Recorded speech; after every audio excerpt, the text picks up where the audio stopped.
நான் உனக்கு போதித்து நடக்கும் பாதையை நாள்தோறும் காட்டுவேன், பயப்படாதே. நான் உனக்கு போதித்து நடக்கும் பாதையை நாள்தோறும் காட்டுவேன், பயப்படாதே. உன்மேல் என் கண் வைத்து ஆலோசனை சொல்லுவேன். உன்மேல் என் கண் வைத்து ஆலோசனை சொல்லுவேன்.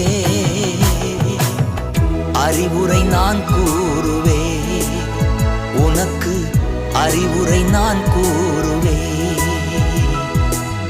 நான் உனக்கு போதித்து நடக்கும் பாதையை நாள்தோறும் காட்டுவேன், பயப்படாதே. நான் உனக்கு போதித்து நடக்கும் பாதையை நாள்தோறும் காட்டுவேன், காத்திரு மகனே.